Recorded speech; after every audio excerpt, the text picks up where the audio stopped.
Okay. Hi all, welcome to our May meeting. So, what piece do we want to start with?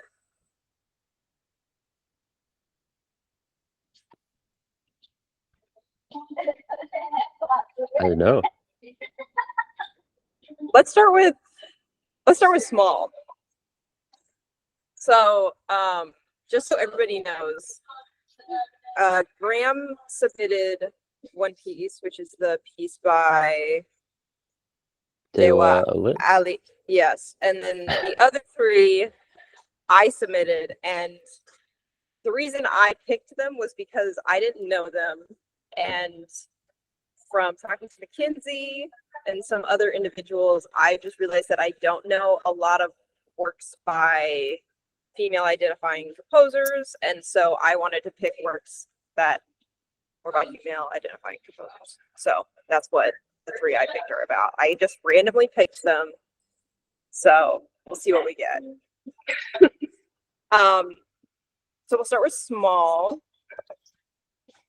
We'll watch a little bit of it.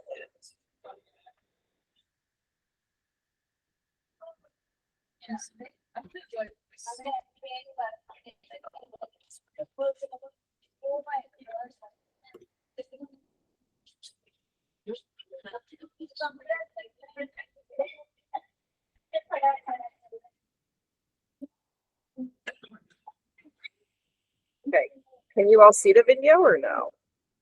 Yep.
Hannah, it might just be me, but there's no sound on the video. There was sound until you muted yourself. Oh, okay. Well, thank you for pointing that out. Let's try this again. We'll go back. Can you hear it?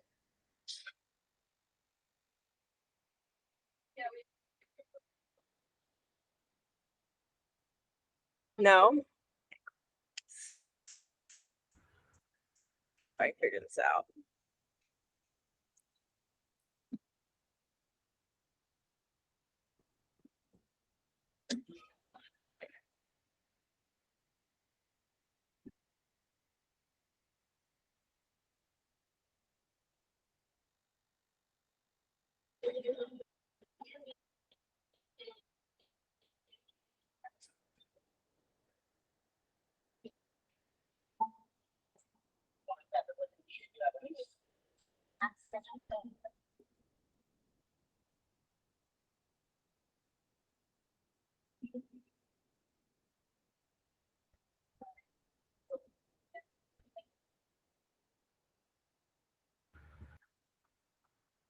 Do you want one of us to try? Let me try this. Okay. Y'all can now see my screen. Look at that inception moment. Let's go You can see here. a lot of your screen. Yeah. Can you see can you see the recording now? Yes. Can you hear it? No. Yeah, one of y'all want to try?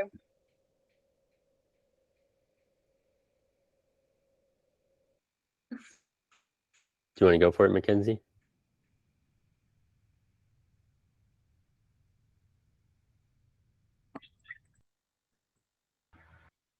Okay. Were you starting at a particular spot, Hannah? No, I just started at the beginning. Okay, cool.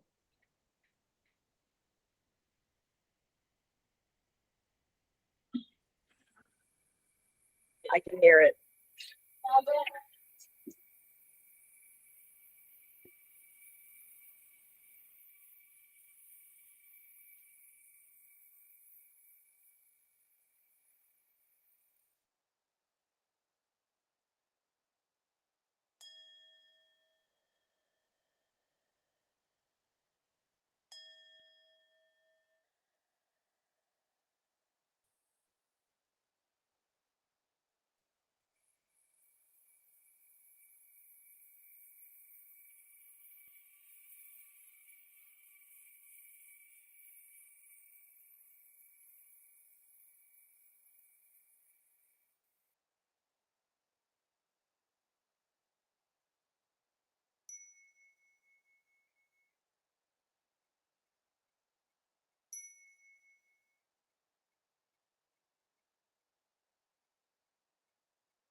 Okay. Thank you, Mackenzie.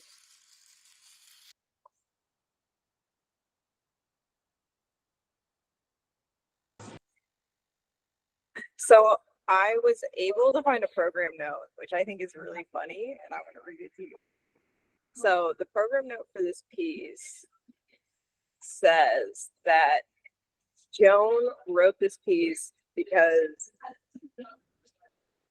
here we go. So her note is, I always thought that percussionists have too much work to do hauling big equipment, carrying heavy cases, taking way too much time setting everything up, and then taking it down.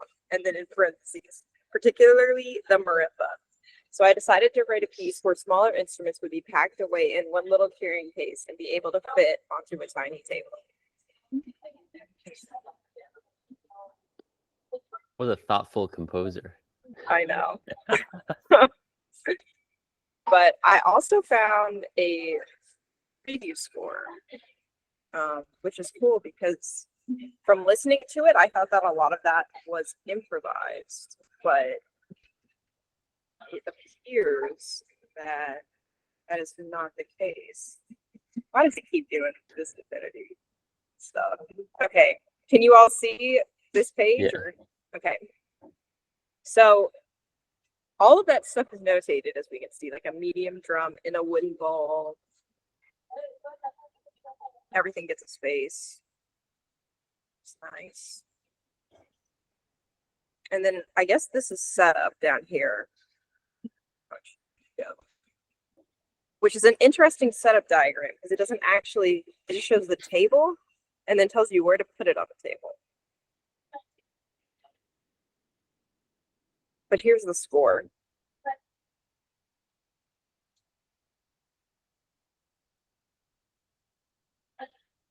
That is a lot more notated than I envisioned from watching their video.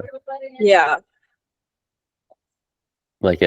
And maybe it's just because it's a good performance where it seems a little bit more spontaneous and improvisational with the sound effecty sort of things. Mm-hmm. But that shows that it's quite a bit more specific. Yes.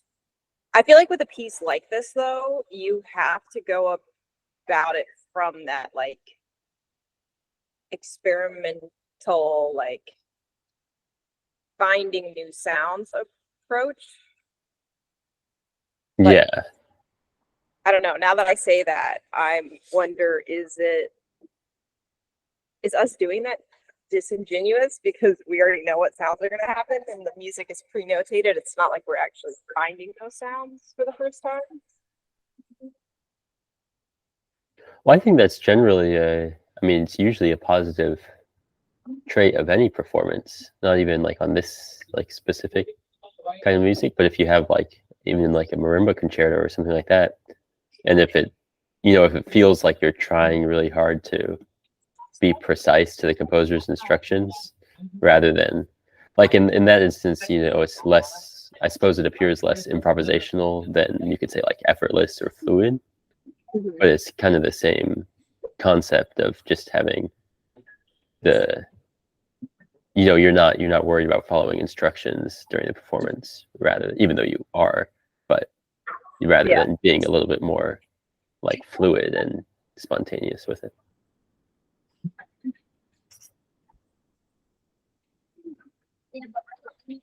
Yes.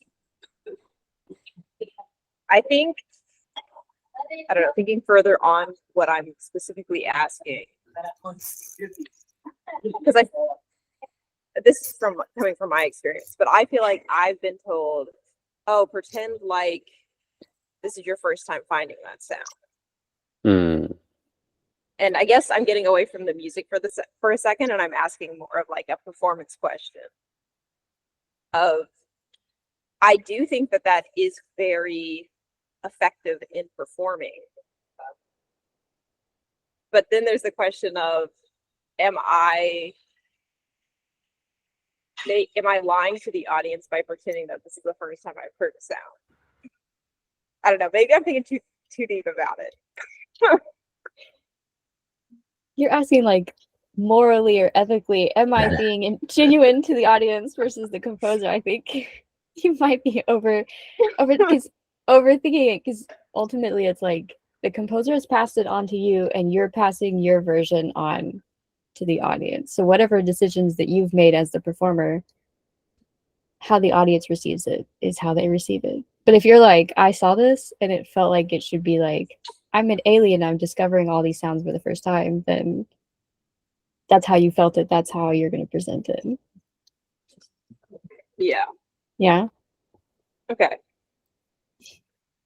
I think, I don't know about the ethical implications of that being disingenuous, but I think it's the audience and the composer would appreciate a performer that can put on the act of oh, this is a unique discovery for the first time. It's the same as when a pop star goes, "What's up, X City? This is my favorite place in the world to be." And then the next night they're, "What's up, Y City? I'm so happy to be here." But yeah, I would say, I think composers, well, maybe this might be a generalization, but I think if you it's more interesting to composers to see a version of their work that appears that, what am I trying to say, it's a little bit more it can be a unique moment each time rather than the performer is oh, I've done this before. Mm-hmm. Yes. And I feel like I agree with that. I think that, and maybe this is the performer in me speaking, but I feel like having a unique experience every single time we perform is more enriching to ourselves and the audience than playing the same thing the same way every time.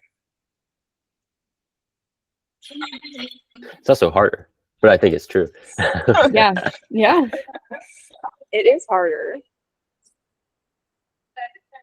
I'm trying to think what other thoughts I have about this piece. I feel like this. Go ahead. Oh, I was just like about the piece in general. I thought it was a very like fun use of this, like the table and everything.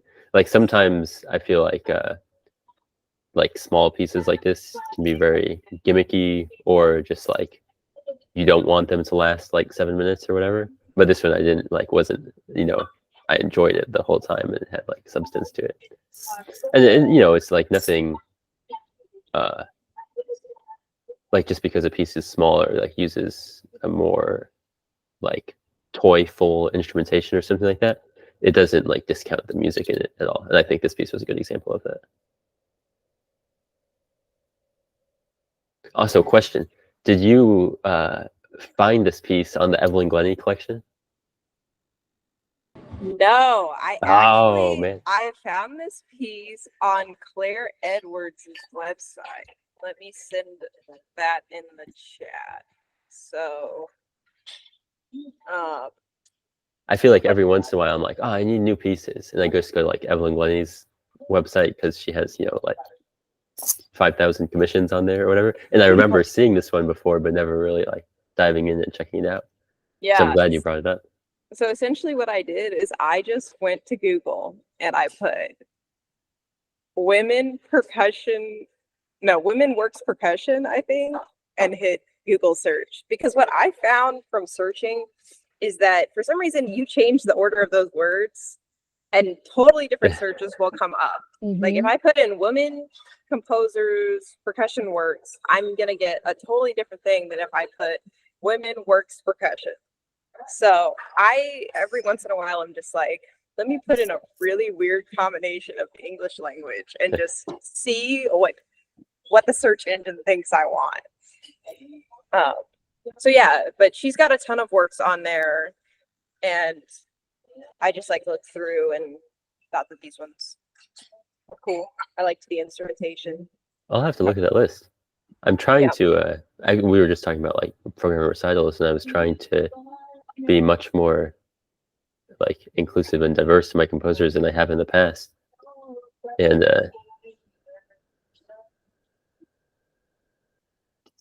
Claire's website is great because it like breaks it down by like instrument, solo, or chamber music, and then you could have like mixed instrumentation, and a lot of it is commissions, and most of them, I'm not going to say all of them, have videos, but and some of them you can find like contact information for the composers to be like, hey, I want to buy this, or can you send me more information about the premiere, that kind of stuff. It's great. Yeah, I'm scrolling through it now. This is like a huge collection. Yeah, it was, when I found it, I was like, this is awesome. You can just spend all day just like going through these pieces. Yeah. It's also, I love how Claire laid it out. Like you were saying, Mackenzie, it's so useful. I feel like a lot of the databases, I'm just like, it's going to take me too long to figure out what the heck this means. Whereas this website, boom, I got it. I know the instrumentation. I know what I'm going to get. So,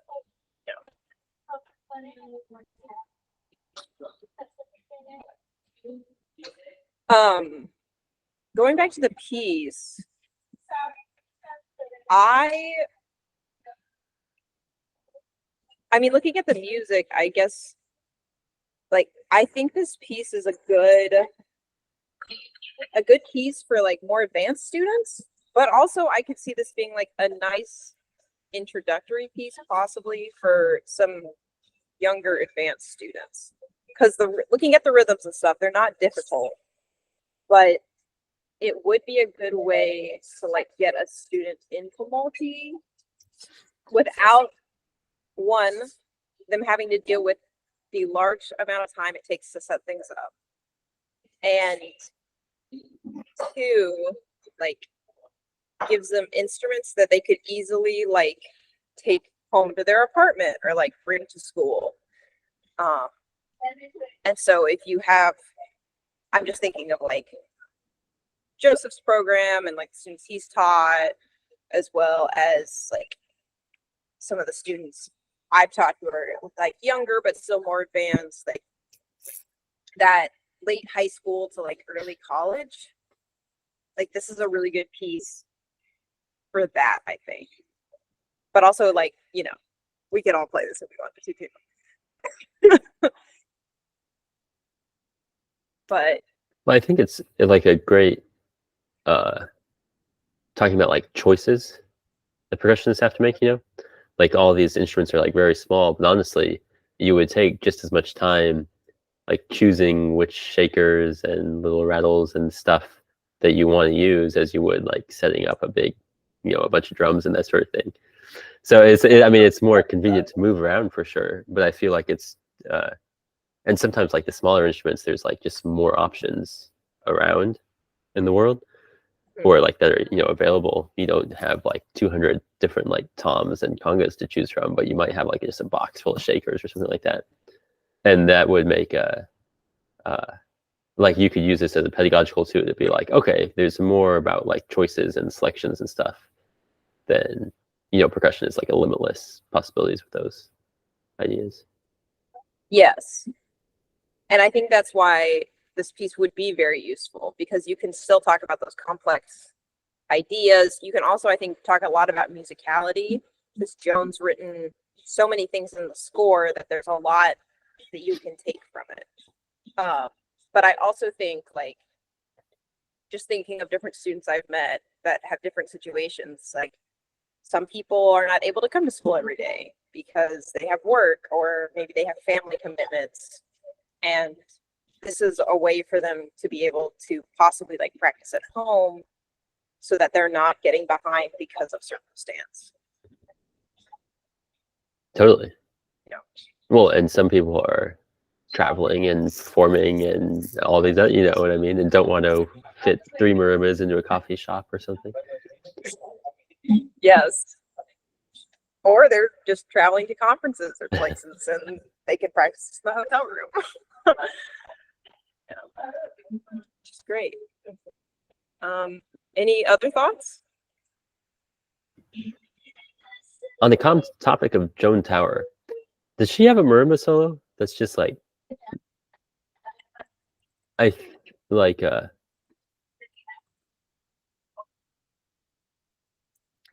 She does. I can't remember the name of it. Let me see if I can find it. because I feel like I've seen, oh man, I've Is been it like, called Strike Zones? It's a 20-minute long Mm-hmm. well wait, I think soloist and orchestra.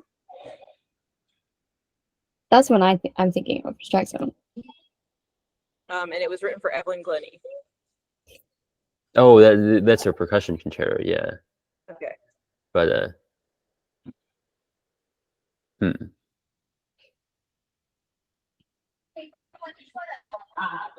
I feel like at some time I saw like a marimba work or something from her, but I've not been able to find it since, so I just thought I'd ask you two. But I'm looking at supposedly her complete works list. So let me see if I can find. Okay, percussion. No, that just shows strike zones. Okay, we got the marimba. No, I don't see anything about a marimba solo. yeah, and then yeah, maybe it was just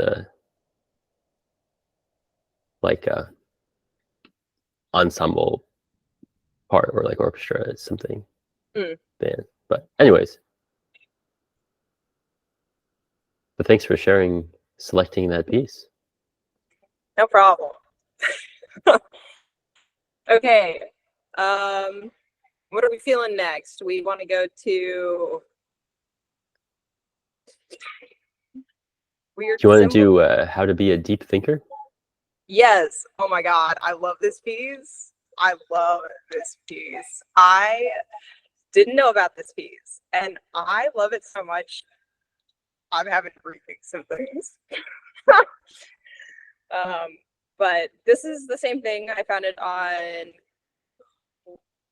now I'm having a brain issue, Claire Edwards' website. Yeah. Mackenzie, would you do the honors again, please? Sure. Just to praise Claire's website again, that was my Bible for all of my master's degree and pulled like all kinds of things from it. Such a great website. Okay, let's see if I got through the ad. I just have simple things.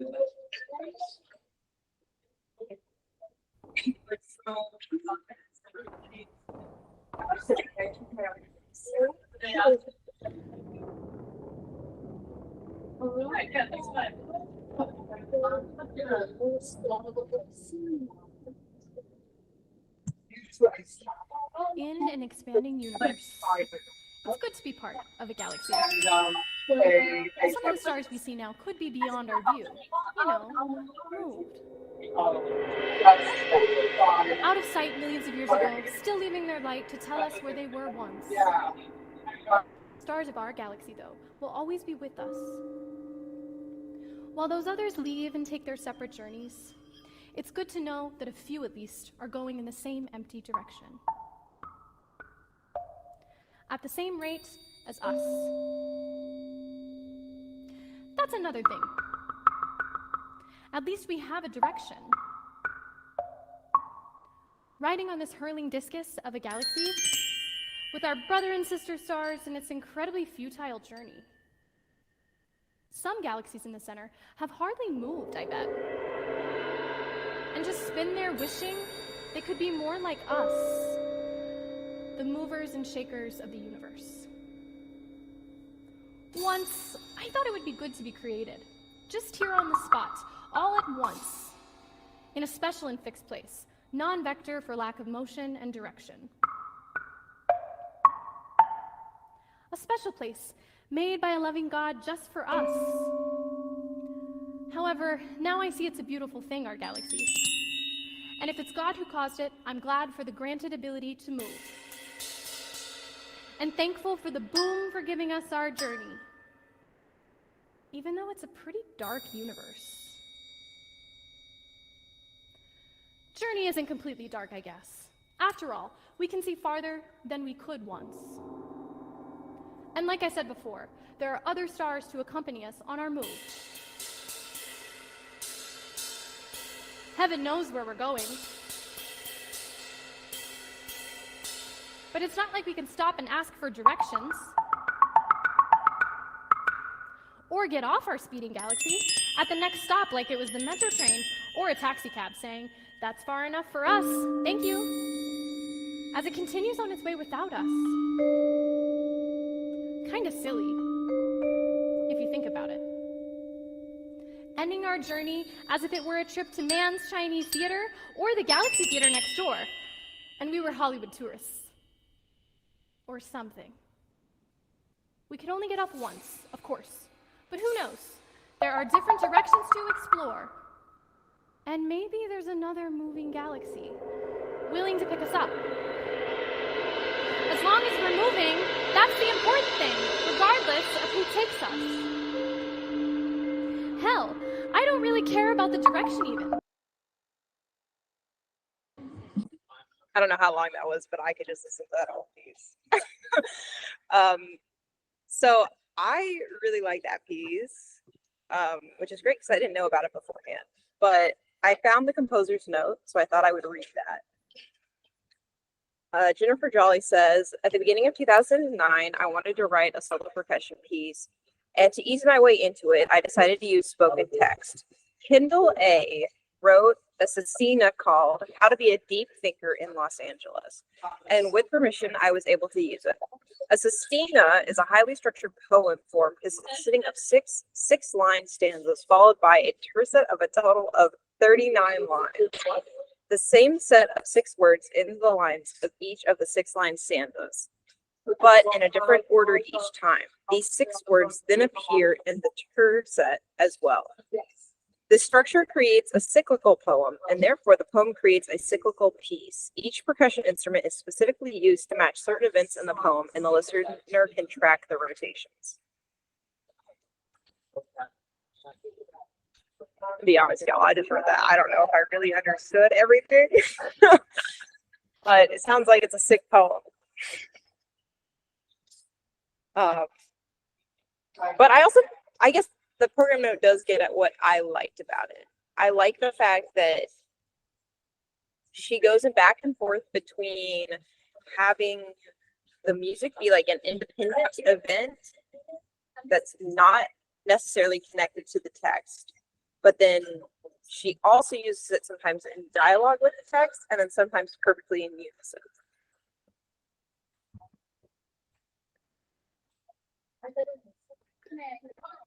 Yeah, definitely. I think I've seen 2 people do this, like in studios I've been in, and without fail, like the way more like important thing and like difficult thing to get is just the text, like the speaking of it.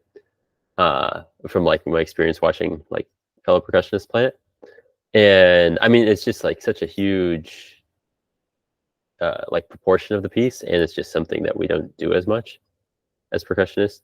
And so like people were like devising all kinds of ways to like, they wrote down just like the first letter of every word, and like it was just a bunch like a sheet of paper with a bunch of random letters, but they were like, oh no, it like gets me through it, like my memory and all this sort of stuff. And it's just like one guy, Jack Clucker, the first time I saw it, he said that he like obsessed over the poem for like 2 years before actually learning the piece, and just like he knew it by heart, and then was like, oh, I can put some wood blocks and symbols and stuff underneath that. So I would be my recommendation, I suppose, to anyone learning this. And most like spoken word things is the text is the more unique part compared to like our day-to-day lives as a percussionist, and it's such like a huge like proportion of any work with text that you kind of have to like figure that out and then add the like percussion spice to it. Yeah, actually, hearing you say that, it kind of makes me wonder why like a class of like spoken text is not something that we have to take as percussionists, because a majority of, not a majority, but I would say a significant portion of our works are starting to incorporate spoken word. And the fact that we get all of this training in how to play our percussion instruments, but we get no training in how to deliver text. Like even an acting class, if we had to take an acting class, like that would be very helpful in us learning how to deliver text. I've always wondered what would happen if you like did perform this work for like an acting class or a theater teacher or even like corporal or something, like, just like the body stuff. And it's kind of, percussion has started to incorporate anything now. And so it's like, and you have to be able to do anything, I suppose, which is the hard part. But I feel like they would rip us apart. Maybe like, or just be fascinating. And it's like such a weird, like the angle that percussionists take to this stuff probably has such different values than what an actor would take. Yes, and that insight would be very, I think, enlightening. I don't think we have to 100% do exactly what they're doing, because that's not what we're doing. But I think like just understanding some of those concepts could significantly improve our ability to capture our audience's attention when performing works like this.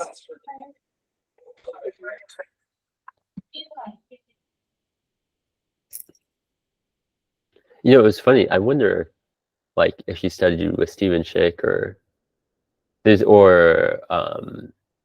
where's in Toronto, like where Ayun teaches, there you kind of have to follow like the specific artists that do more of this stuff, I'm sure, to like get more like education or like philosophies behind it.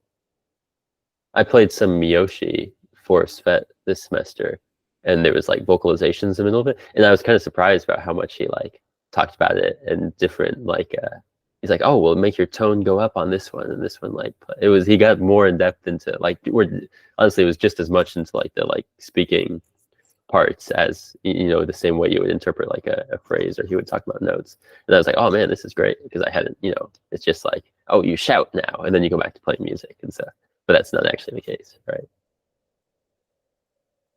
Yeah, it's, I think, well, it kind of depends. Sometimes I feel like it's a different thing on top of the music, but I think in other instances, like the one you're talking about, it's more supposed to be incorporated into the music. And so you have to think about it. You think about like, what's the role of the text? And then that should affect how you're performing it. But I do agree, it would be interesting to see like how does Stephen Schick approach something like this? I know also, Mackenzie, this summer we'll have to ask Sylvia about this, because Sylvia does actually spoken text readings frequently. So it might be interesting to see her thoughts on stuff like this and how to approach it. Mm-hmm. That would be cool to ask her opinion. I remember doing Vicious Children, Wally Gunn's piece, and it has like singing and speaking over, like you're playing drums, and you're like essentially saying these nursery rhyme like segments, sentences, so people like recognize the text. So if you don't say the text perfectly, like everyone in the room knows you've messed up. And I remember having to like break that down by like, okay, I have to say this syllable on this quarter note with this drum, and like literally treating the text like I would a separate instrument. And that was so helpful to like get my brain thinking, okay, well, my mouth has to move and make these sounds at the same time my hands are, because that's just something we totally don't work on or study until we have to do it. And that's like, that was like a super simple piece to put together. But then I did an acting piece for my, I guess a year ago, for my recital, for my master's recital. And that was like, I had to do it in front of some actors or some people who had like been around the block and done a couple of weird things like that. And it was so intimidating, but super helpful to like actually get someone's perspective who has to do stuff like that. And because we don't do it until we have to do it. All of them were super nice. None of them tore me to shreds, which was good, because I was super worried. I was like, I'm a really bad actor, can't do that. But they were like, no, that's super cool. You came at it from this angle. What if you thought about it from this way? That's totally true. What's funny is the this past semester at Frost, one of the DMA candidates, he did a like his recital was all spoken, like speaking and percussion, and so it was 6 works, and every single one of them was like voice and percussion, except he also played Andy Akiho's Stop Speaking, so it was just like track, but like, you know, voice and snare drum. And what's funny about this guy is he's like sang in the choir here too, and he also has started he does like announcing gigs. Like he started this whole side career as like announcing sporting events. It started from being like the voice of like the marching band and all that stuff, and now he does like swim meets around it. And anyway, it's crazy. But he's obviously like thinks about like using his voice a lot more than like most percussionists. And one thing he said was like going back to like source, or like you know, referencing recordings and stuff, a lot of works. He's like noticed a trend in a lot of percussionists that perform these pieces that kind of ignore or like they weren't aware of like all these different things that he talks about, like, or like that's talked about in like the choir rehearsals he's in, or like his announcing stuff. And he says, I feel like I have so much more of like a basis of like how to approach these pieces because of how much like vocal training and stuff like related to speaking and like performative speaking he has. And so I was like, oh man, you got to do your dissertation on that or something so that we can have a clue what we're doing over here. But it was fascinating watching his recital. I thought it was like super effective because you could see just as much thought and everything behind the vocal, inflections and projection and whatever, everything that goes into speaking as there was like behind the actual notes being played. He should. Okay, first question. Give a link to his recital. Like, can we watch it? Because I would love to see somebody that does voice stuff on the side and see how I can going about it. Good question. I'll see. I'll share it with you if I find it. But, yeah, but he should also do a master class on that because he's got a whole recital's worth of rep now for. But this piece was one of the pieces he did, and it was. I thought it went well. So. Yeah, because I think like that would be great to do because PASIC now has like their mini presentations, right? That would be a great mini presentation for him to just give on, hey, here are the things I learned from my side gigs on top 5 tips for your speaking percussionist. Exactly. Yeah.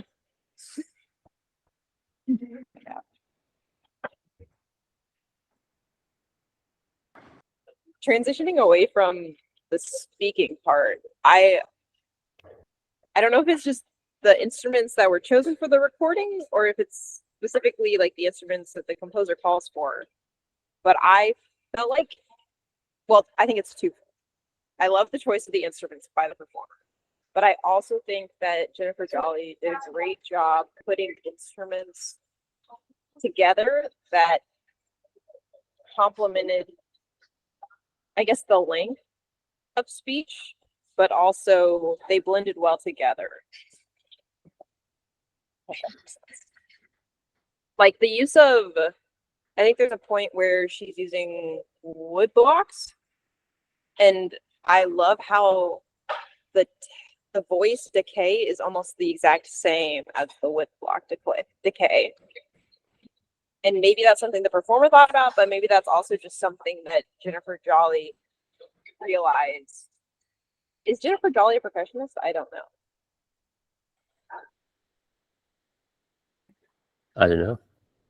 I think that's one thing on this guy's recital that was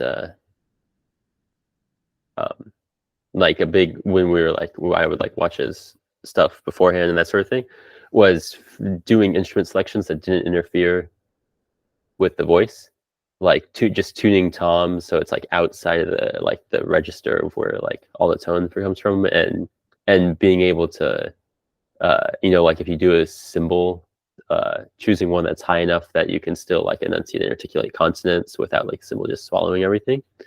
And so in this recording, I thought was a good job of that as well. But it's just like another aspect of choosing sounds to think about. That's a great point, that the instruments need to be out of the range of the voice. That seems so, I don't know why that's like, no, we should be thinking about that all the time. But yeah. Well, we do think about it all the time, just not with the voice. You know what I mean? Yeah. Like if we play marimba, time. we think with like a percussion ensemble, we think about changing mallets or something so that you can hear everything clearly over whatever other instrument is going on. So it's just really, maybe it's just we have to do all the same things with our voice. Yeah, I guess you really have to think about the timbre of your voice in different registers also. Because if I'm lower in my register, then I'm going to have a different sound than if I'm higher in the register. Same with any instrument you play.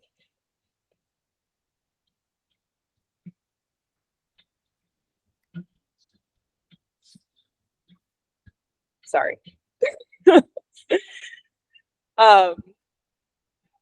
Yeah, anything else you all would like to discuss with this piece?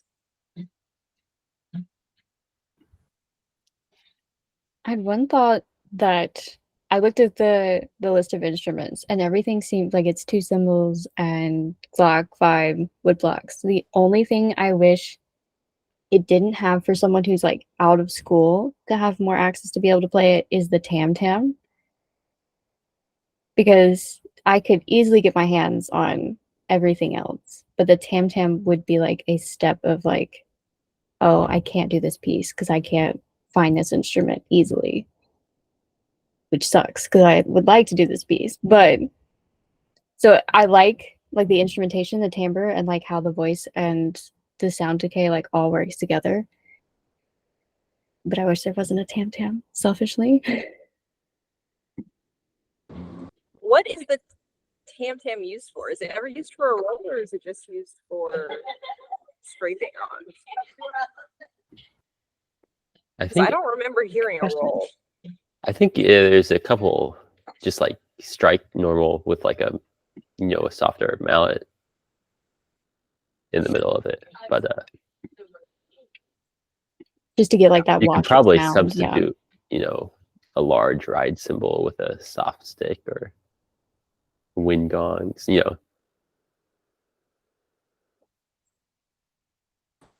is something though to keep in mind when composing, though, is that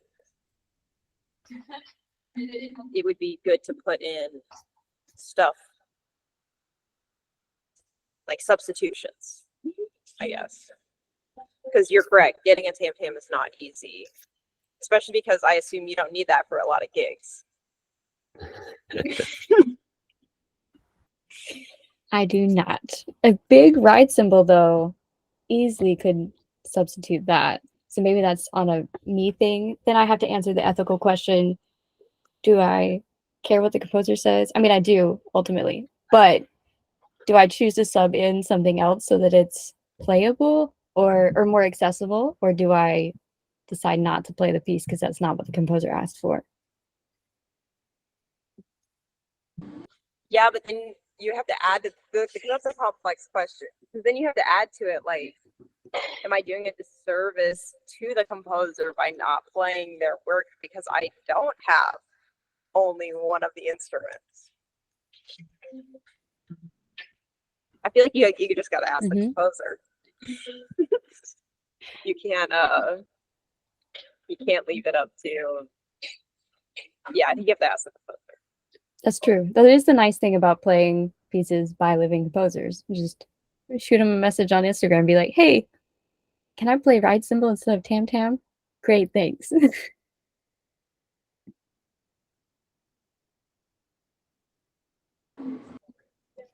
I don't know what your all's experience has been, but my experience has been, at least with living composers in general, but specifically younger living composers, like, they just want their works to be played. So like, as long as you have the correct intention behind why you want to do something, most of the time they're for it.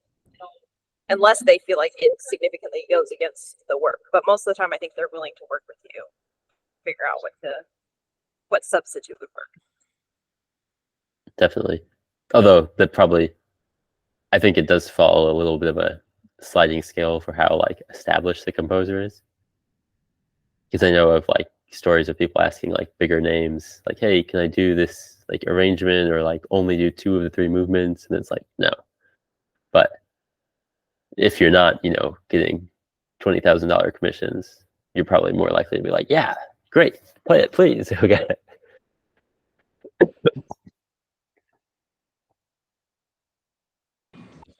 Yeah. That's kind of I don't know. Is it unfortunate that like the more established someone is, the less willing they are to compensate?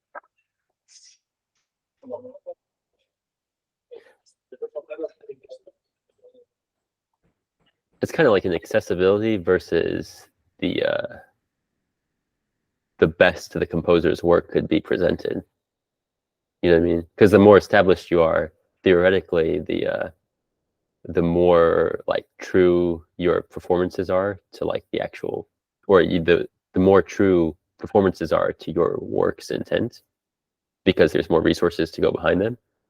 Versus the less established you are, maybe you're more likely to have more people play your works because just more people are able to.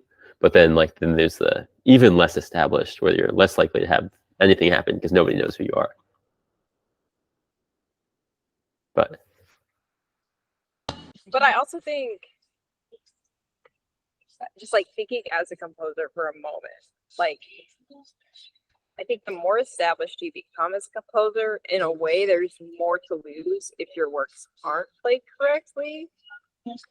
Because that's true as well. Yeah. People pay all this money for you to write them a work, and then they premiere it and like do what's in the score, and you're like, people listen to it and they're like, great, that's what that piece sounds like that's an amazing piece. And then like if somebody else does it, but then they change something, and then that person listens to it, I guess there is like a risk of them being like, that's not what it sounded like originally. So is the piece good or is the piece not good? I don't know. I also just feel like a lot of it is opinion, whether or not you like the aesthetic. That's kind of like relates to, you know, just a general thing about like being a composer is you really want to make friends with really good musicians to play it, you know what I mean? Like Andy Akiho wouldn't be nearly as big as he is if Sandbox was a bad quartet. You know what I mean? Like like I think Sandbox is awesome, and it's one of the reasons why Andy Akiho is awesome. But if Seven Propellers had like a lackluster premiere, but it was the exact same notes, but just like played poorly, you know, it wouldn't have taken off nearly as much.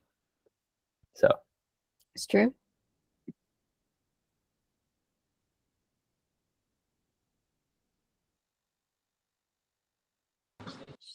Well, do we want to move on to the Gamelon inspired piece? sure. Mackenzie, you just met this guy, right? I did, yeah. He was playing at Long Play here in Brooklyn. That is so awesome. Yeah, he's 'Cause super cool. His music's honestly, super cool. Love it. I kind of regret not going up for that festival and like meeting him and hanging out at Queens College with him, but that's okay. But anyways, yeah, so I can talk a little bit of background on Dewa Alit. He's a Balinese composer that grew up in some of the best like gamelan families, musical families in Bali, Indonesia, and he has since like he grew up playing mostly like fairly traditional stuff. Went to the EC Institute and Denpasar there as a like the big music college on the island, and then he founded with his like brothers and friends a couple of gamelan groups actually that have since like done international tours, and he's like pretty huge, like starting to become, you know, very large. He just premiered several works at Long Play in Queens College in Brooklyn, and last month he also had a couple premieres in France that happened with a gamelan group there. And I'm doing a commission of him right now, and there's actually a couple other commissions that he's in progress on, I think, as well. So he's starting to become, and he did a commission with Ensemble Modern in Frankfurt, and he's becoming a really international, like Western and Balinese. But what he's really most famous for, and I think his best work is with Gamelan Salukat, which is a experimental sort of gamelan group in Bali. They use like all custom made instruments, and they play music that like literally no one else could play because the instruments don't exist anywhere else in the world. And it's some of like the most fantastic music. Like it's like one of my, you know, like top 5 albums of all time sort of thing. But I remember like the like Partita for 8 Voices from Caroline Shaw is like the Western equivalent of how like just cool and out there and like incredibly like, you know, unique and thought-provoking. Like his work is from like the gamelan genre of stuff. But obviously I'm a big fan of this Dewa Alit. And so this piece that I brought today was just premiered in New York. It's called Recha Petrakan, and it's a sextet for Talujan, who's worked with Dewa. They've commissioned him, I think, 3 times now, actually. And one of the guys in Talujan, Michael Lipsy, also runs the Queens College Gamelan. And so Daewoo Lee was in the States playing with them in Talujan, both at Queens College and then at Long Play, which is super cool for him. And Mackenzie can vouch that it was a good time. Yeah. So this piece, I guess we can just watch a little bit of it now and then talk about it.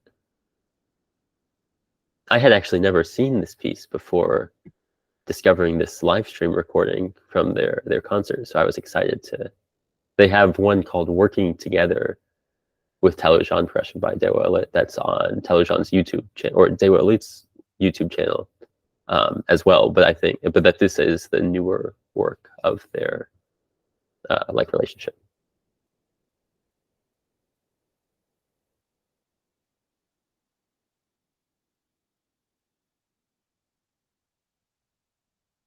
And maybe you could start somewhere in the middle-ish, I suppose.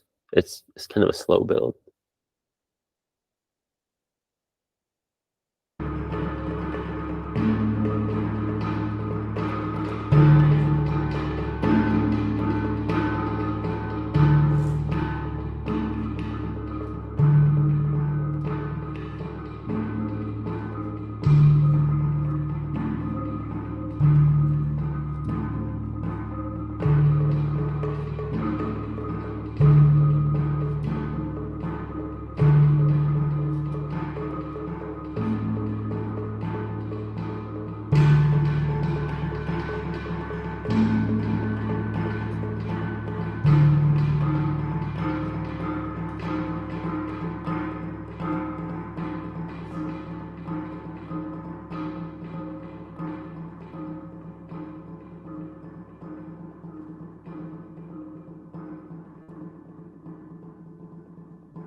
Okay, I have to say that part after they're playing the gongs when they go to the drums, that's my favorite part of this whole piece. I love it.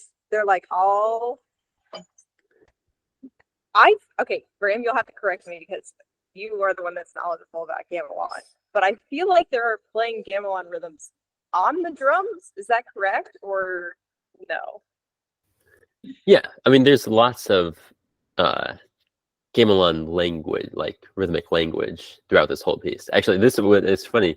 Some of Daewoo, like some of his Western works are very much not like you don't hear a lot of gamelan in them, and then other ones like this where it's like, oh, that's like very clearly. But yes, so to answer your question, yes. Okay, yes. So I really like that section because they're all playing those rhythms on the drums, which, as someone that hasn't experienced a lot of gamelan, I can relate more to drums. So I've heard those a lot, but I think it helps me to appreciate like the interlocking of those rhythms and how they like go together, because my ears are just more accustomed to that sound, and so I know how to hear those rhythms better on that timbre. So I guess what I'm saying is I need to listen to more gamelan music. That's so that really interesting to hear. Like, because for me, it's the opposite. Like in terms of like where I hear like the clarity, or I guess is Okay. but what you're saying makes total sense, and it's like not wrong, and you know what I mean.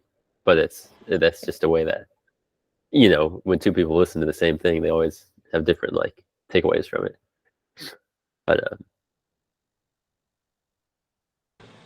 yeah, so you're saying that the section before where they're all on the gongs and then the gamelan instruments, there's more clarity for you there, just to clarify. yeah, I think so. Okay. But now you're making me second guess myself, because it is kind of like, maybe it's like the recording is not the most like best for like, you know, just clarity of like all the intricacies of it. But I don't know. The drums are just kind of boomy though, so it's like that is interesting.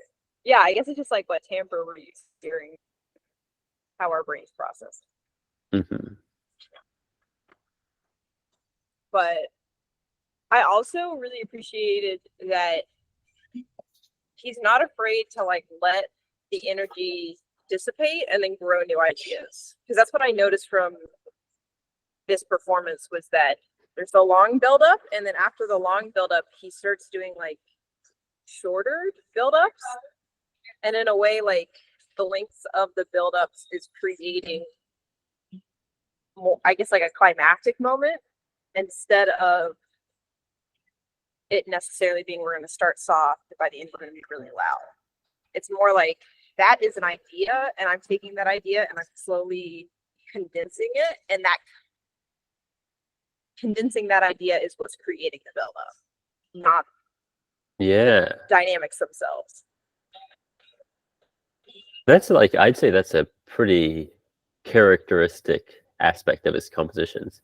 And honestly, a big part of where that probably comes from is like the American minimalism, like inspirations that Daewoo has. Like Steve Reich and that school was bigly, like hugely influential on him. And I'm sure that he probably like thinks about it more when he's composing for Western instruments than when he does, you know, the gamelan ensemble, although it's present in both places. But that's really insightful, because I think that's one thing that's like I find appealing about the music too, is that it's not like there's so much like bubbling beneath the surface kind of that like comes up and then goes down, and then the next one coming up, and it's not just like sort of in your face, this is what's happening, we're building to this point, but it's a little bit more sneaky, I guess. Yes. And I also think his choices of when to use certain excuse me, when to use certain timbres, I think helps delineate those sections. Because at least I noticed that like every section kind of has a timbre that he starts with, and that's how you know where we are in the form. Yeah. Do you agree? Do you not agree? No, I mean, I think that's a completely like correct analysis of it. Just because I mean, the piece clearly delineates sections by instrument choice and timbre. Even though you could say that a lot of similar things is going on, like between one section and the next. But the choice of instruments creates a hugely different sound happening.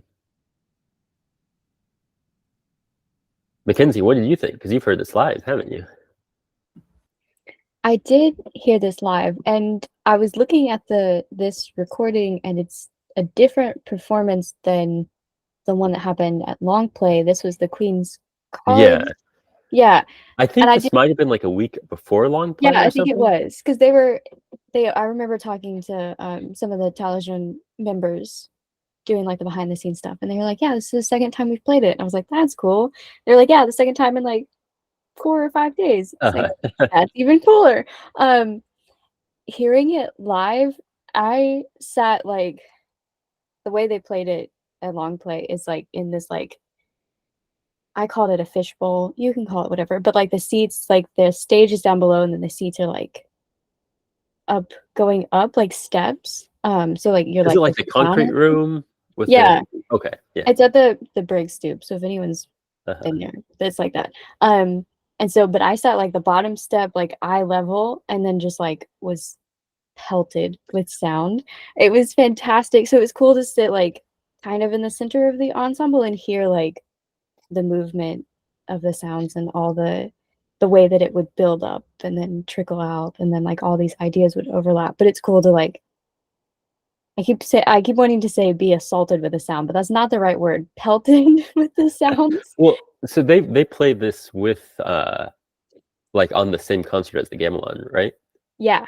Because I'm curious, how was just the volume general like sound level comparing this to the Gamelan?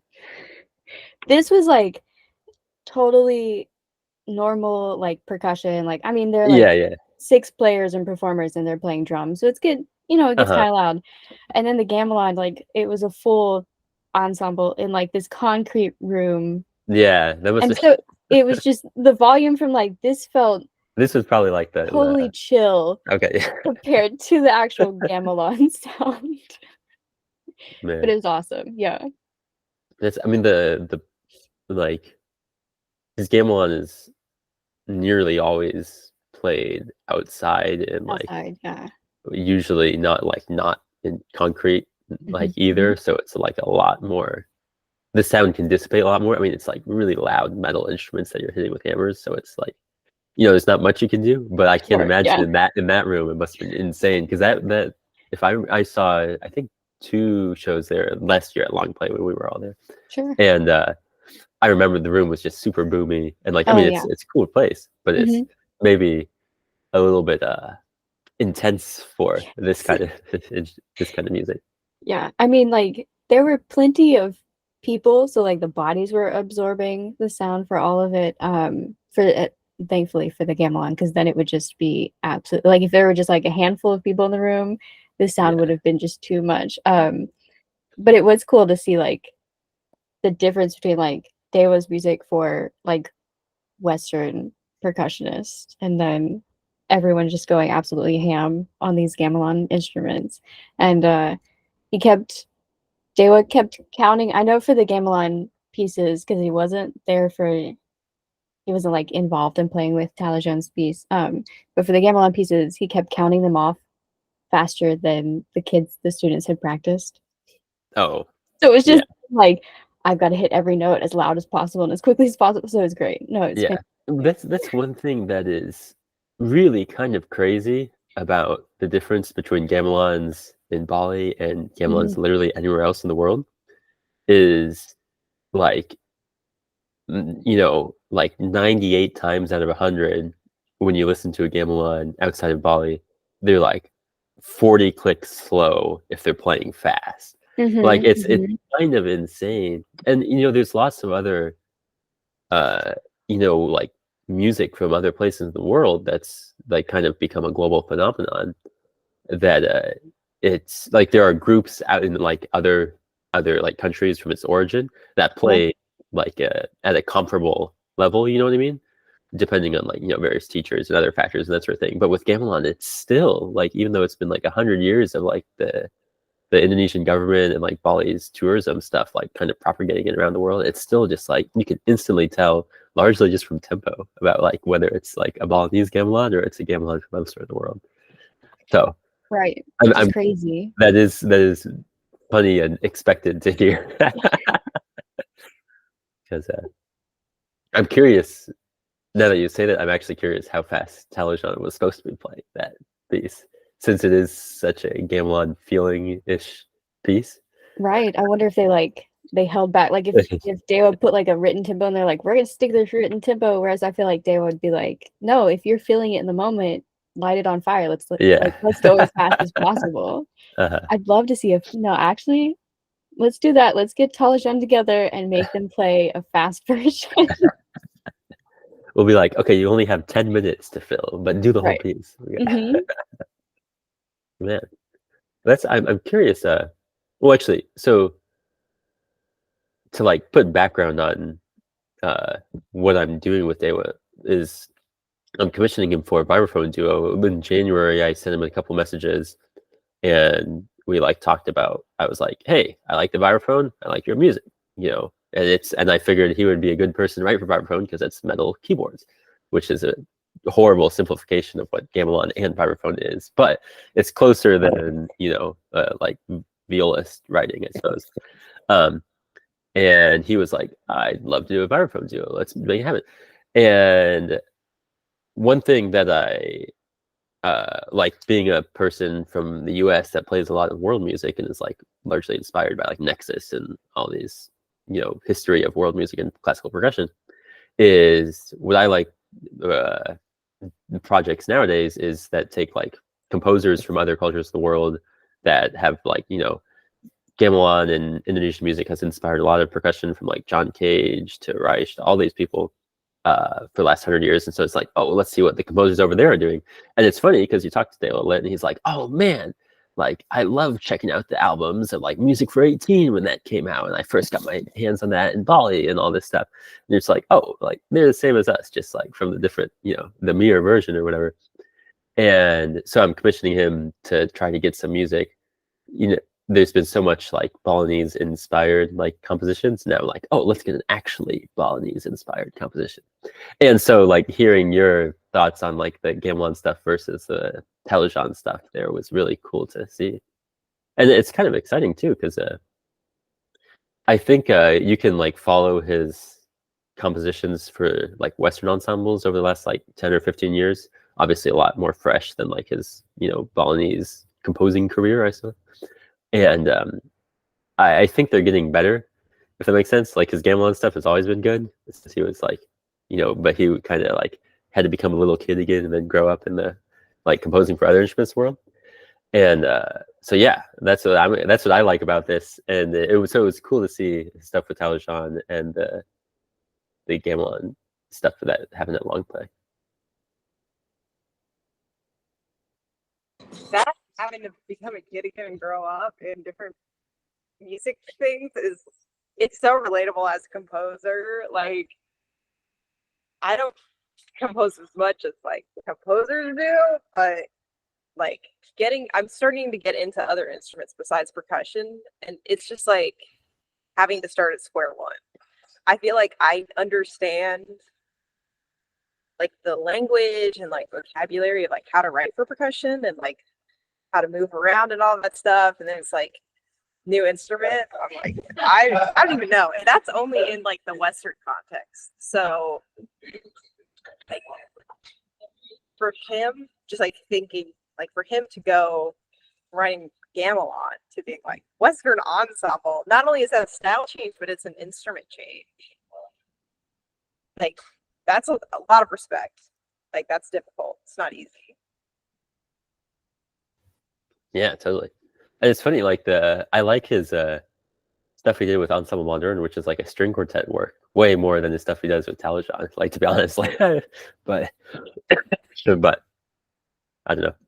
And it's kind of, you know, I've noticed that just with playing in like mixed chamber groups and stuff. Like, I'll like have a problem or like feel something that I think should be fixed in the music, and then like I remember one time I like was talking to this harpist, and it was like, can you like, and then like I know what I hear in my head, but then like, wait a second, like, how do you tell a harpist to do that? Like, does this even make sense? Like, maybe I'm the problem. Actually, they're just playing the harp, you know what I mean? But I think that's just like being a kid again is one of the positive things about music, although I guess it can always be like more mountains to climb, but it keeps things exciting too. Totally agree. Totally makes things exciting.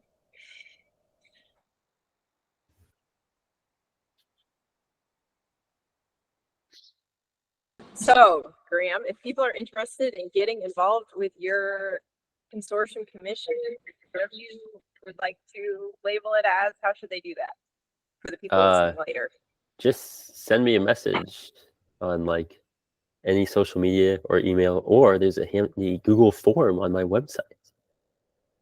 I can share that link. But yeah, it's actually right now we're 75% of the way there, and Doug and Ian actually just hopped on board over the weekend, which is cool because then I don't have to feel bad about taking any starving artists' money because they have real jobs. But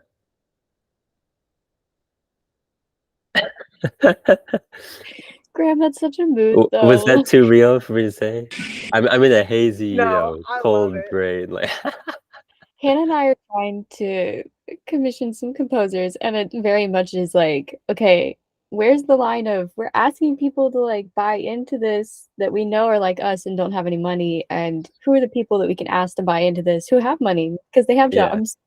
Like, no salty feelings at all if somebody's like, sorry, I can't like support, but but if you can, or if you're a big fan of Daewoo and this stuff, then I'd recommend it because hopefully it will be a cool piece. Presumably it will be good, but that's the other thing. Like, this is the first like consortium that I've led.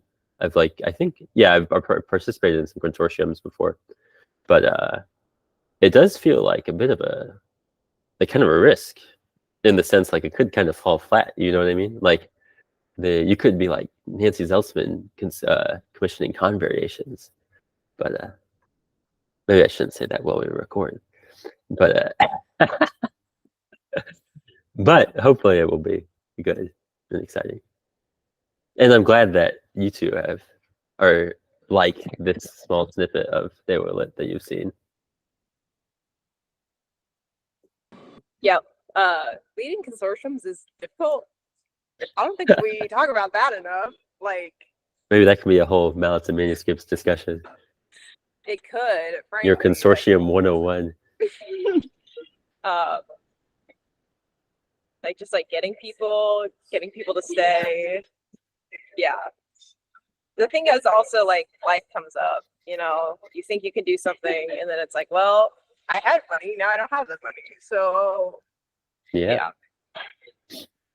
Well, especially like it's a lot of like time and stuff that I've put in just like sending emails and that sort of thing, which is like not, I mean, it's fine, but if you're busy, then it's like just another task that kind of goes by the wayside because it's luckily Daewoo's been very friendly to work with. So in terms of like, he's not like, oh, okay, give me the money in 2 weeks and then I'll get you your piece in 2 years sort of thing. So but yeah, hopefully that, I mean, there's like many projects like this where it's, you know, from whatever kind of music inspired you from elsewhere, and then you seek out composers but it's trying to be a amplifying voices sort of project, you know, in a way that like it brings something new to like the percussion canon. In like, obviously he's like a very unique voice to like Western percussion writing, but he's obviously a great composer. So hopefully that those two combinations will yield something good. I bet it will, no doubt. Thanks, Hannah. You're welcome, Graham. Once we play it, we can talk about it on Mallets and Manuscripts. So stick around for the next episode. Yes, we'll definitely do that. Also, shout out to Hannah's new publication as well. That was awesome. Thanks. If everyone hasn't seen, go to Wildlight and find some soprano friends and buy it. Yes, sir. Yeah. Is that a good plug, Hannah? Soprano and alto, unless Oh, you have a soprano and alto. Yeah, unless you have a soprano and alto in the group, I do put in the instrumentation that like I would prefer you to have 2 separate vocalists, but if you really don't, it's okay. But yeah. Well, don't they Anyway. both sing at the same time? Yeah, but I mean, like, so the percussionists aren't singing; they're playing, and they don't do any vocalization. So, like, I've actually been to a few schools where like they're percussionists that are also getting degrees in vocals, and so because I had that previous knowledge, I put in the score like, if you have people in the ensemble that can do it, I'm okay with that. So, like, somebody could be playing a part and singing the alto line or singing the soprano line. But I do put in the clause, however, I would prefer you to just have 6 musicians on stage. Because I like the collaborative aspect that occurs when you have 2 different instrumentalists together. Musicians. Anyway. Do we have anything else we want to add, or do we want to move to the final piece? Do you have any other fun stories from long play and the show there, or long play in general, Mackenzie? Long play was a lot, and this show was like the first one, second one, one of the early ones that I saw, and definitely was one of the best. Yeah, definitely was one of the best ones.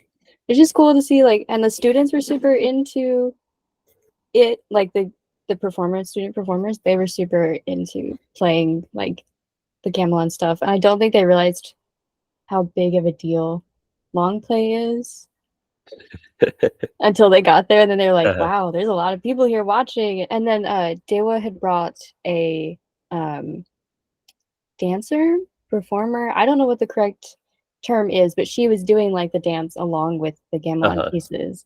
Hannah, you're muted, so I don't know what you're saying, but it was cool. That's what I said. I said that's okay. Cool. I also didn't know that there were dances that went along with gamelan. Yeah, it's cool. Yeah, it's because gamelan. Do you know if it was with one of Dewa's pieces, or if it was like a more traditional one they did with the dancer? She did 2. One was Dewa's, and one I think was a little more traditional. Oh, that's awesome. Yeah, because I didn't know that Dewa had pieces like that. But yes, traditional. Yeah. I mean, there's many different kinds of like traditional gamelan compositions, but in a general like gamelan performance and their temple performances, there would often be dancers for several varieties of gamelan playing. Yeah, that's great. That was cool. never mentioned in any of my world music classes. When we That is such a. I'm gonna go on a tirade here. Do it. Being like somebody who's studied, I've been lucky to have a couple like really good teachers of different cultures' music, and one thing that I think is obviously like it's impossible to generalize the whole world, but something that's common is music and dance not being separated. I.e., in like Awe, like West African drumming, is like my teacher of that from Ghana. He literally like was like, oh, if you just like play the drums, you're not playing music. If you just sing the songs, you're not playing music. If you just dance, it's not music. But only when all 3 of them are happening together, then like the music begins. He's like, we have our like drumming practices, which is cool, but that's not like, music. And then there's so much like then scholarly studies like from like Western universities and stuff like that, where they like talk about all these different like intricacies in the drumming or like the songs and stuff like that, and be like, oh yeah, it also like happens with dance. But there's like the interaction between the 2 is like so kind of downplayed, or it's just like, and it could be from just lack of knowledge, and also trying to fit into the Western system of like musical analysis, which doesn't like often have dance. You know what I mean? Like this early string quartets didn't have dancers, so like now no in like Western analysis has dance in it. But it's like there, you know, there's things, and the same thing is true of gamelan. Like I think if I remember, because I on the same stream with Talajon from Queens College, the first one they did, and if I remember correctly, it was a Lagong dance. But the like Daewoo Elite, who is playing the lead drum, will literally like change his drumming patterns and stuff like that to direct the dancer to do things, and like the gamelan is accompanying the dancer and influenced by the dancer's movement. So like if the dancer takes like a long time to do a full circle, they have to like keep repeating until like, you know, but like the two are mutually like you know, they're correlated. Like it's collaboration. It's not just like a fixed thing and then the dancers do, you know, their fixed thing, but they're you could substitute one for the other, whatever. And I think that's like one thing that in most like West, or most most universities that teach non-Western music classes, or like ensembles, like an African drumming class, or like the geo, you know, and name your Brazilian music, name your non-Western music ever. They talk about like all the music and drumming and stuff like that, but spend way less time on the dance, even though like to be accurate to like how that's performed in that specific culture and place is to not separate the two. And I mean, it is just one of those things where it's like you only have so much time in the day and so much resources and so much knowledge you could have. So, you know, it's not like a horribly malicious thing in most cases, hopefully, but it is true that like the lack of dance in like Western music, or Western music education about non-Western traditions, is like a big flaw that takes away from a lot of it. And then it becomes the case of like, you know, your Western students are like, oh, well, that music's just like so much simpler. Like like the merit of it is downplayed because you're like leaving out half of it. You know what I mean? But that was my tirade. So no, I appreciate it, especially because like just talking to some of my friends who are getting like the beginning positions in college, like a lot of the times those classes are taught by people who have no like prior knowledge more than just like, oh, I took a world music class in my undergrad and now I have a PhD in, this is a percussion call, so I got my PhD in percussion and now I'm having to teach a world music class because that's what the school needs, and they don't have money to hire somebody that actually knows anything about other music practices. Yeah, and I mean, like obviously it's like a systemic issue. Like one thing I'm grateful is like my time at UNT is what introduced me to like real teachers from different places around the world and stuff like that.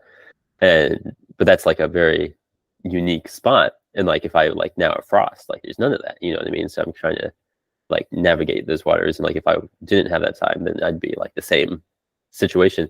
And I guess like the most immediate solution is just to try to find like legit sources in some capacity, you know what I mean? Whether it's like obviously the ideal situation is so and so travels and studies and then comes back, or so and so from someplace comes over and like teaches here.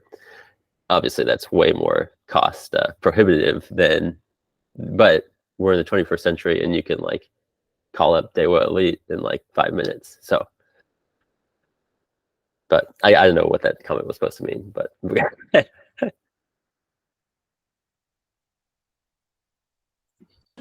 it's funny. I've had the exact opposite experience where I went from a school where we didn't have like any non-Western training to now I'm at a school where we bring in somebody as a guest artist who's from different areas of the world to teach us. And it's been very interesting, like taking my preconceived notions about certain music styles and just realizing, oh, that was totally wrong. And I should not have had that thought about it. Like, why did I think that? And it's interesting how we can like form these ideas based off of like flippant comments that people give us, and they have no basis without getting into it.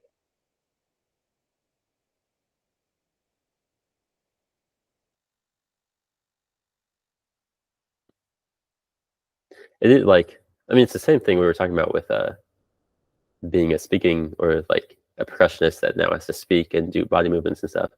Like percussion is such a global phenomenon and such a new field, and like the tasks and demands of your what would you even call this like genre of like contemporary classical percussion, is kind of absurd. So I guess we just have to figure out how to do it or whatever, or just get really good at your niche so that you can hire other people to do the stuff you don't know how to do. But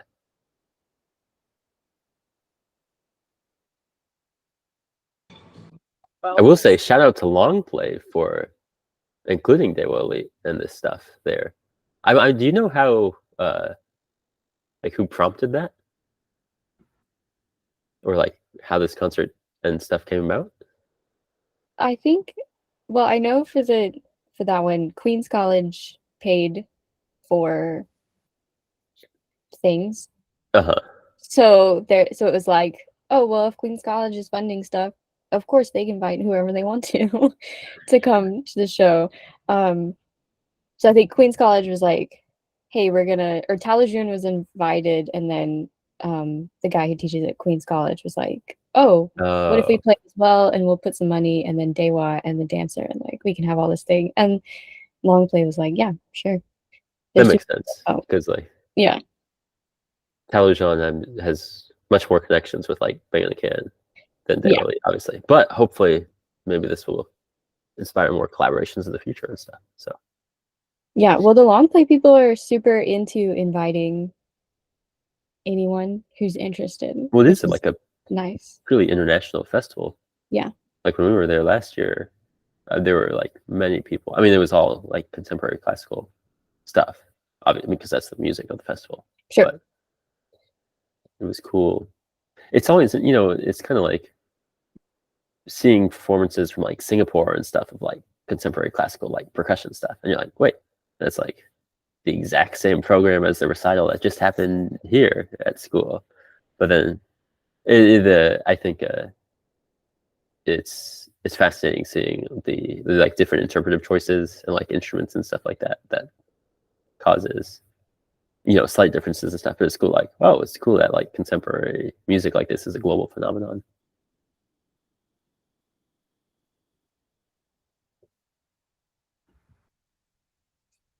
I'll say one more thing about Longplay, and then we can move on to the next piece. It was cool that things like Daewoo's music, and then there was Yakuba and Doyeon, and so West African and Korean and Japanese, Asian music. Anyways, all of these like international groups were all free, whereas it seemed like more of the like Western classical new music, whatever it's called, were like ticketed. Those are the ones you had to pay for. So it's cool that anyone and everyone could come to the free and hear the more weird international music.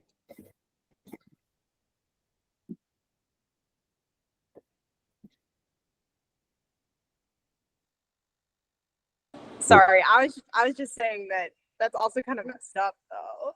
Like, well, it means that people will pay for the like Steve Reich's music for 18 for that wouldn't pay.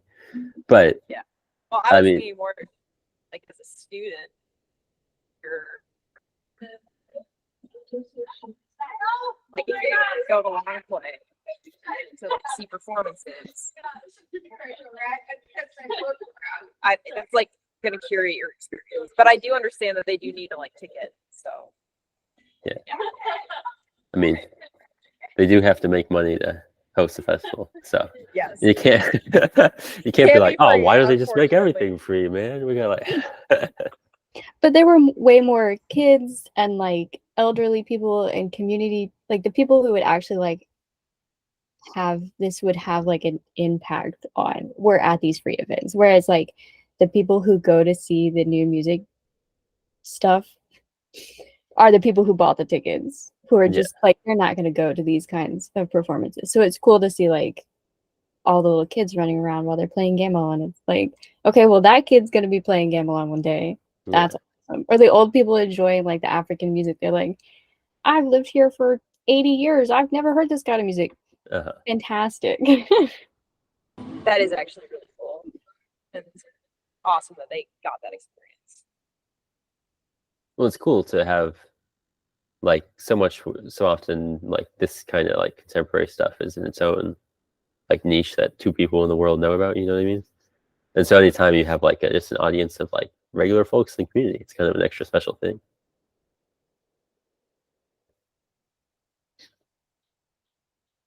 Well, great.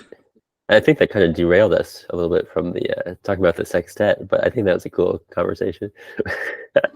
Yeah, it was great. Well, are we ready to move on to the final piece? Let's do it. Okay, so this final piece is The Dying Pillow by Cat Hope. And it's for a bunch of symbols, which is awesome.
Okay, so do you all want to know what the piece is about now, or do you want to talk about it and then me tell you all what the piece is about?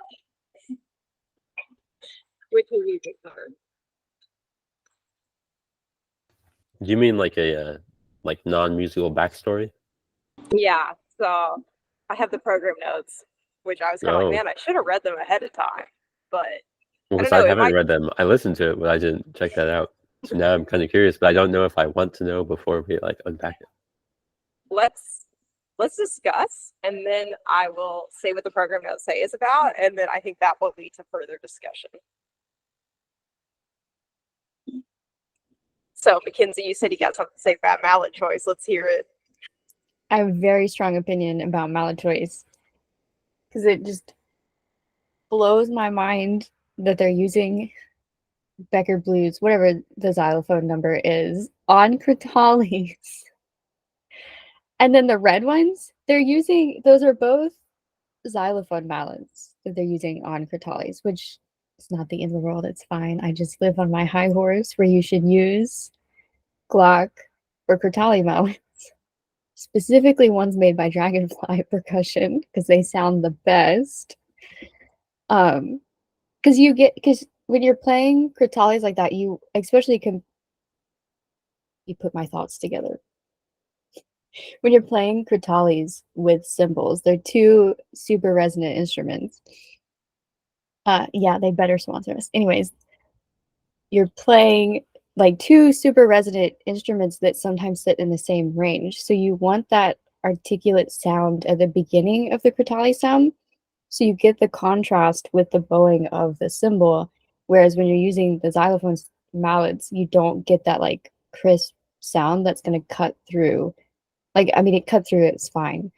But if you want like super articulate, and then that's going to like have the duration of the ringing of the crotales last longer if you're using a more specifically chosen mallet. That's such a nice way to put it. Dragonfly mallets specifically. They have a crotale line of mallets. They're like this big, and then you go dink, and it sounds great. It's funny that you say that because I actually have the opposite opinion in this piece. I love how the crotales are mixed in to the sound of the sentence. Because I think, okay, let me just like explain. I feel like the crotale notes are sparse enough that a different mallet would create like a change in timbre, which would create like a separate line. But I feel like the crotale notes are so sparse that it might just interrupt the flow. Yeah, I can't hear words. That sounds like I need to jump in with a third contrarian opinion. I think I'm more on Mackenzie's side though, because I know that or there's like the James Ross reds or whatever, the heavier xylophone, Yeah. they've got such a thunk to them. Mm-hmm. Like you can be soft, like maybe put like a little bit of moleskin on a like a light mallet, but I hate the thunkiness that like crotale sounds have. But like that's like when people play Rain Tree and stuff like that, and each crotale sound is like it's so hard to actually hear a crotale sound that's just the sound of the crotale and not like a little bit of thunk and like just like the I don't know how to describe it other than thunk, but you guys know what I'm talking about. Okay. Thunk is such a great, that's because you're not getting the articulate. You just want like a shimmer. slap. You don't want any like Right. stand noise or hardware noise. Unless you're Hannah, then maybe you do. But to be honest, you couldn't hear any thunk on the recording, but I think that's just the recording, not the actual performance. I would say this has been a point of contention between my professor and he's like, your sound on this instrument is wrong. And I'm like, but I like it. What do you mean? So yeah, maybe you just I am need a wrong. convincing reason why you like it, and then it's okay. But I'll have to come up with it this summer. I got time. But talking about sound choices, some of the bowing seemed like it could use some help as well. Sorry, that was a really attacking of this performance. But I have a distinct memory of in one of our like rep classes at UNT, Christopher Dean did like a bowing symbol demonstration, and everyone was just like mind blown. Like there's ways to like bow where you can get much smoother control and also just like kind of unlock like so many different harmonics and stuff in the cymbals. But admittedly, like bowing cymbals is a very tricky thing to do, especially if you're trying to like blend with 6 people, or you might be on a cymbal or bow you're not used to, that sort of situation. But that's like with this piece, everyone could look at it and be like, oh, well, we can throw together like bow and a cymbal for like 5 minutes. That's no problem. Let's just like do it tonight or whatever. But you could like, I feel like there's a lot to unpack in just like getting the like best sounds possible. Yes, bowing is really difficult. I agree. I think that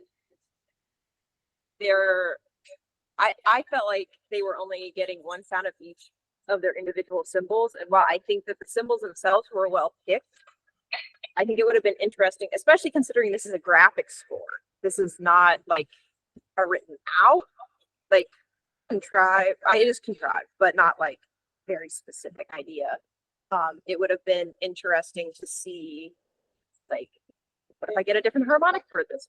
What if I do this? Like that could have added some more intrigue to what was occurring.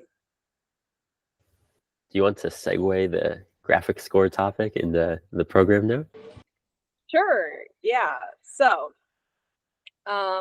the work overview that I found states this. This piece is a reflection on ingrained racism against Indigenous people in Australia. The violence from both sides during the late 1800s, colonial governments introduced systems of protective legislation. A chief protector was appointed to watch over the entrance of the Aboriginal people to smooth the dying pillow. This phrase also appears in a newspaper article in 1925, where a missionary spoke of smoothing the pillow of the dying race. This article is reproduced as the background for the score.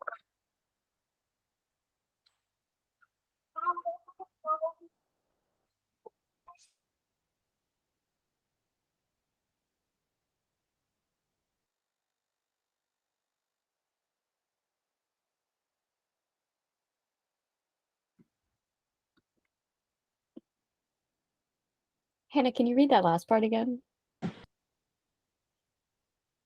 The last sentence, or what specifically?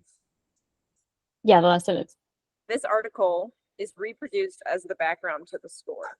So I assume what that means is that in the graphic, because it's a graphic score, I assume the background is the article and then the graphics are over it. Mm. That's how I. That's what I was like.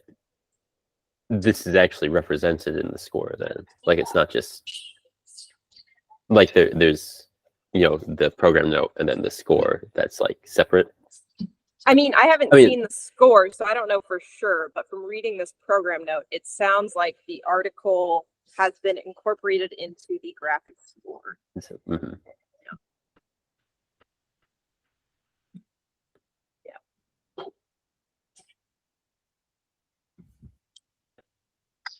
So this makes me want to know more about Cat Folk. Mm-hmm. The cat is from. Is she Australian? She is Australian, yes.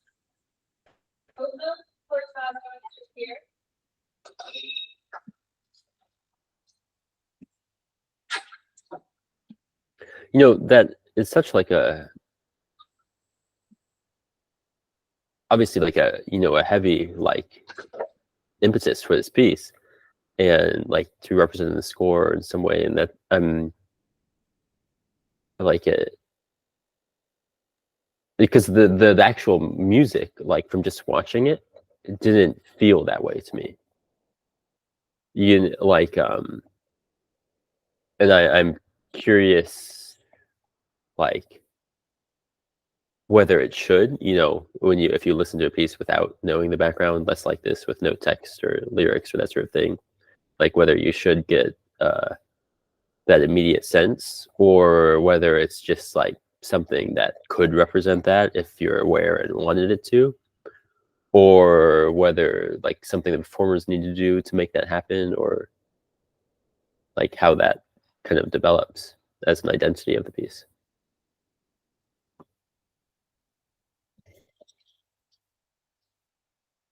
Yes, I think for me, it just like enforces the importance of context when we performers like perform works. Like it's important that if a piece is about this heavy topic, I think it is important to let the like inform the audience ahead of time. So that's my fault. Should have informed you all before we did this. Sorry about that. But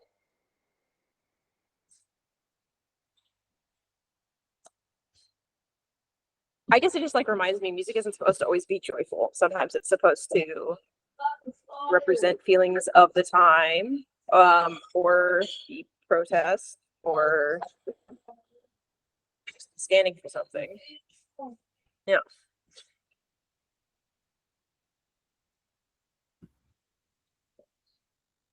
It's interesting that the video that you sent is the Yarnwire premiere recording, whatever, and they have no program notes on their website about it.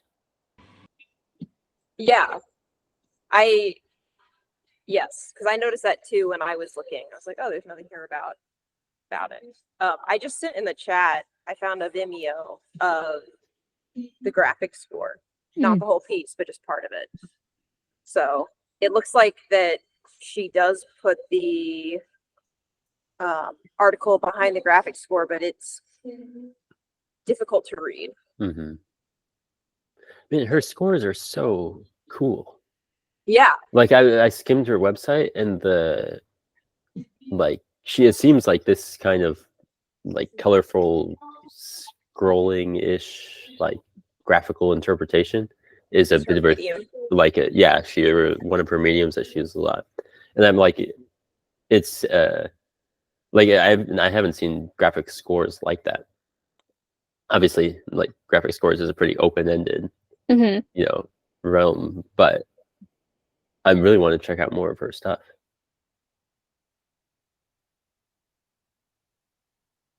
I wonder how she makes her graphic scores, because she's in her 60s. So I wonder, did she like, obviously like she came across this or sought out this article. Maybe it's not obvious. I wonder how she found the article, and then how she decided like where, like what level of visibility am I going to use for the article, and then creating these notation things. Did she pop it in Sibelius or Finale and be like, all right, I'm just going to use the draw tool? It's interesting. I found like a little longer explanation, and it sounds like that during the time that this was written, there was a lot of news coverage about it going around in Australia. So I assume that was a significant influence. This makes sense. But I also think we think that graphic scores are like a newer thing. They're really not that new though. Like I learned this semester about Herbert Brune's graphic scores, and if you look at some of his stuff, and I bet there are other examples, but this is just the one that I have off the top of my head. Like he used computer programming to create these really beautiful scores that I didn't know about. So I think the stuff's out there. We just gotta find it.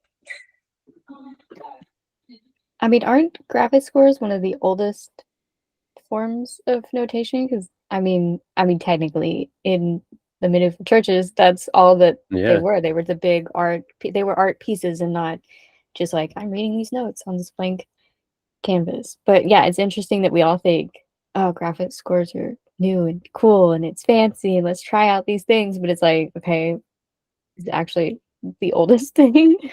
It's also kind of the most accessible thing too. You don't have to know any specific syntaxed music to do it, or you like to interpret one.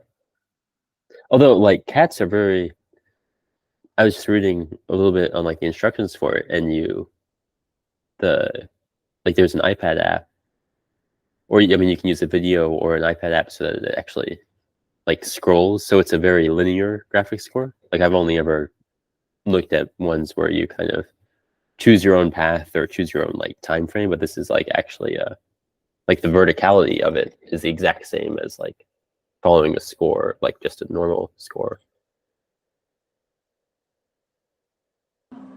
That's super cool. That makes sense also from watching the video, because I did see it moving on the iPad. Mm-hmm.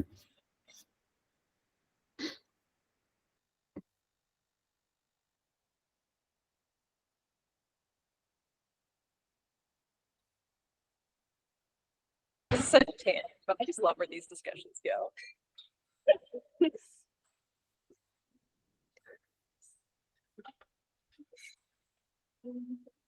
Because like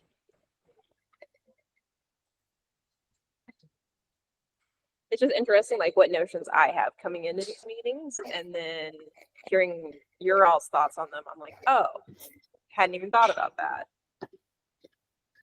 Well, especially because you selected a lot of the works today. Yes, this, on your bingo card of like where the discussion was going, we've exceeded that. Definitely, yes. And speaking of which, people listening to this, submit works for discussion. We need works submitted for discussion. I only know so much. I also want to learn about new works, so please submit them. It's good for me too.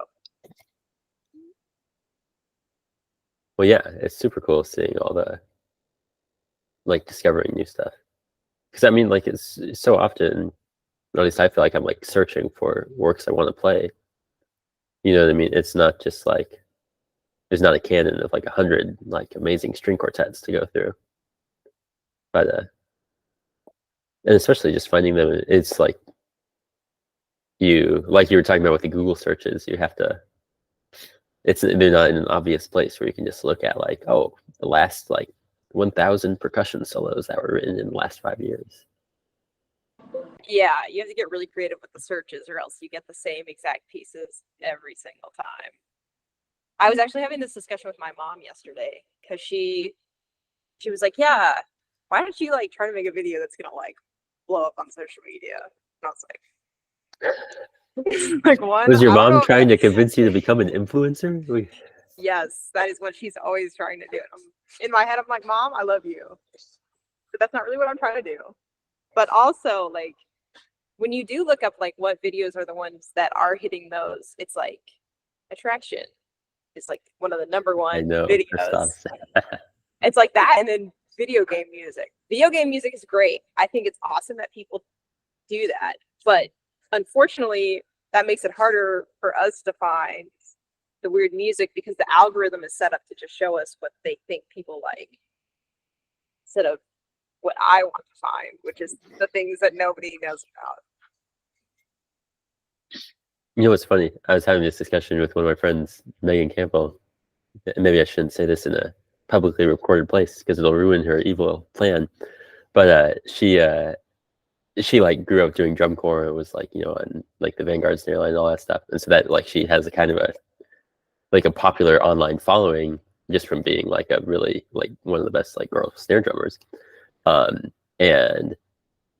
now she plays like a lot more of this like contemporary type stuff, and like, you know, she's not like drum corps for life sort of person at all. But she started posting like random like, you know, drum corps licks and stuff like that lately. And I was talking to her, I was like, what are you doing? And like I thought this was like not like your thing anymore. And she's like, oh well, my plan is to lure people in by posting all these links again, so people start like following and paying attention to my page again, and then I'll like, you know, do some Andy Akiho, and the next thing you know, I'll get even crazier. And like I was like, hey, I mean, it gets you lots of followers, so maybe that's a good plan. And then you can play some Stuart Saunders Smith, and everyone will be like, what's going on? Well, that's a great idea for, but also like people like the music if they're in the right headspace. Like I sent some Andy Akiho to some of my friends that are not musicians, and they dug it. They're like, I love this one piece. I'm like, yeah, isn't that great? Well, then, man, that's like a problem that we sort of have to figure out, because I've talked to like my grandparents about that. Like they're like, Graham, your percussion concerts are so cool. We've never heard of anything like this before. And obviously they're like just interested in what their grandson's doing. But there's like so many people in the public that, especially young people, that like their idea of classical music, like contemporary music as what we do, just does not exist to most people. Like they've never heard of it or anything like that. And then like so we're like, oh, well, it's kind of like classical music. You know, we play it in a concert hall. And then they're like, oh, so like a string quartet or an orchestra. And then they like see a percussion show and there's all these drums and like people going crazy. And they're like, what the hell was that? And then hopefully it's like, wow, that was cool. Sometimes it's not like that, but hopefully it's like, wow, that was cool. But it's like unlike anything else. So how do we find more of it? Yes. I feel like there needs to be like a whole rebranding of what we do. Because you were saying this earlier, Graham, but like contemporary classical percussion, nobody that is not us knows what that means. Heck, I don't even know what that means. Like, well, maybe that's the problem, is that we don't know what it means, so we can't tell it to anybody else. But it's kind of like how, like Sandbox. Well, any of the big percussion quartets, like Third Coast, so and Sandbox, they play in realms like that the general public knows. Like if it's not exclusively at universities, a lot of their stuff obviously is related to like the university system, but they sometimes just play random concert halls and sometimes just random like arts festivals and stuff like that. And it's figuring out more of those spaces, I think. And like one thing,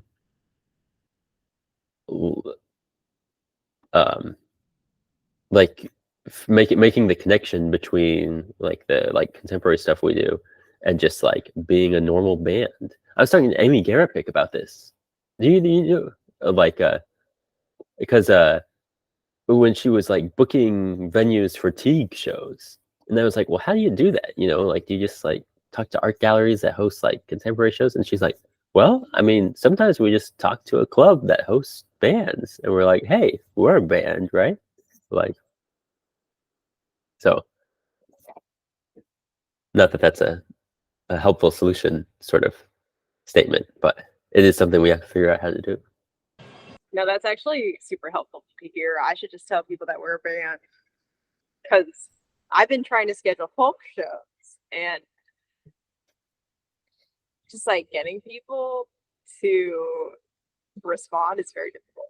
And so probably because I'm framing it the wrong way, I'm like, we're a percussion group. They probably don't even know what the heck percussion Well, because that's meaningless to somebody. Like, I mean, not no offense to percussion groups, but then what is that to the general public? That's like, because this spring I went back to Texas and played, like I have a sort of, we're starting a duo sort of thing, but it's like experimental improvisation stuff. Like we played at a venue that hosts like noise sort of shows, like just electronic like synthesizer, people just like experimenting, going crazy. Like if we walked in and played something off of sheet music, be like, what are you doing here, sort of thing. But what was funny was we basically, so to tell a short story, we showed up at this place and we unloaded a vibraphone and a bunch of random cymbals and drums and just like whatever percussion gear we had. We were like, what are we going to play today? We don't know. We had done a couple like gallery shows that were more planned out with like pieces, but for this one we were like, let's just like improvise on a couple of themes for like 30 minutes of pieces we played. And we played like all acoustically, just like we improvised in a contemporary classical percussion style for like 30 minutes. And then we finished. And then the next like group goes on and they like improvise and play a couple songs in a very like noise, like avant-garde grunge sort of style, very electronic and loud sort of thing. And then after they finished, everyone was like, man, you guys got like such interesting sounds. And it was all acoustic. You didn't need like pedal boards or anything like that. And it was just like such crazy. And, like the dynamics and stuff like that. And we're like, of course, we had no clue what we were doing, but they found it fascinating because it was so like it was something they could relate to, going to like experimental like noise and grunge and electronica shows. You know what I mean? But just something they hadn't heard before because it was all acoustic and they didn't know what a vibraphone was, that sort of thing. And we're like, man, I think we've got something here. Like me and JT, my friend, were like, hold on, like we could actually make a thing of this, you know, because it's such a unique thing that we can do from our like classical percussion training. We like, you know, that's all it is getting as many sounds as we can and that sort of thing. But to like these people that have only ever seen like guitars to like, you know, countless pedal boards, stuff like that, it was wild but attractive. So that's one instance of like going into unexpected places and it working out. So hopefully there's more of that. But that is sweet. That is such a cool story. Well, y'all have anything else to add?